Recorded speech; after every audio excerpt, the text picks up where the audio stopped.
Sri Lanka capital అయిన కొలంబోలో flight దిగి అక్కడ నుండి నైట్ ట్రావెల్ చేసి సిగిరియా అనే ప్లేస్ కి అయితే రీచ్ అయ్యాం. డే 1 ఎర్లీ మార్నింగ్ మేము ఎక్స్ప్లోర్ చేసిన most important and adventurous place వచ్చేసి సిగిరియా ఫోర్ట్. శ్రీలంకలో లోకల్స్ అందరూ దీన్ని రావణ ఫోర్ట్ అని కూడా పిలుస్తారు. ఇది ఒక ట్రెక్కింగ్ కైండ్ ఆఫ్ హిల్ అనమాట.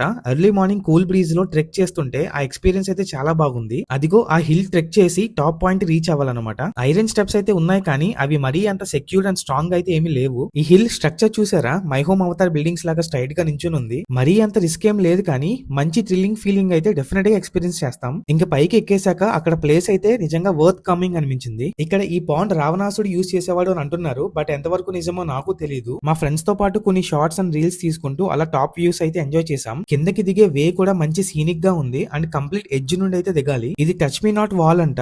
ఇక్కడ నుండి హెడ్ పైకి టిల్ చేస్తూ నడుస్తూ ఉంటే ఏంటి కొండ ఏమైనా మన మీద పడుతుందా అని అనిపించకపోతే అడగండి భయ్య. కిందకి దిగిపోయాక నెక్స్ట్ మేము ఎక్స్ప్లోర్ చేసిన ప్లేస్ వచ్చేసి డంబుల్లా అనే ఊర్లో ద గోల్డెన్ టెంపుల్. శ్రీలంకలో బుద్ధిజం అయితే చాలా ఎక్కువ. బుద్ధిస్ట్ టెంపుల్స్ వెరీ ఫ్రీక్వెంట్ గా కనబడుతూనే ఉంటాయి. నెక్స్ట్ కేవ్ టెంపుల్ విజిట్ చేసాం. అసలు శ్రీలంకకి మెయిన్ ఎకనామీ ఏంటో తెలుసా? టూరిజమే. మొత్తం ఎక్కడ చూసినా ఫారినర్స్. డంబుల్లా నుండి ట్రింకోమలై వెళ్లే లాంగ్ రోడ్ లో వైల్డ్ ఎలిఫెంట్స్ చాలా క్యాజువల్ గా తిరుగుతాయంట. ఎలిఫెంట్స్ కూడా వైల్డ్ గా ఉంటాయా అని దగ్గరికి వెళ్ళడానికి ట్రై చేస్తే ఏమైందో మీరే చూడండి.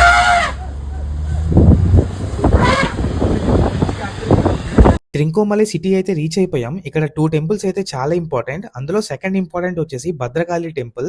ఇది మోస్ట్ విజిటింగ్ ప్లేస్. అసలు లోపలికి ఎంటర్ అయ్యాక టెంపుల్ ఆర్కిటెక్చర్ చూస్తే మతి పోయింది భయ్య. ఇండియాలో నేనైతే ఇలాంటి ఆర్కిటెక్చర్ ఎక్కడ చూడలేదు. అమ్మవారి విగ్రహం చూడండి ఎంత బాగుందో. ఎగ్జాక్ట్ గా ఎంట్రన్స్ పైన వచ్చేలాగా భలే ప్లాన్ చేశారు. That's it for day 1 guys. Short నచ్చితే లైక్ చేసి ఛానల్ ని సబ్స్క్రైబ్ చేసుకోండి. Stay tuned for day 2 in Sri Lanka.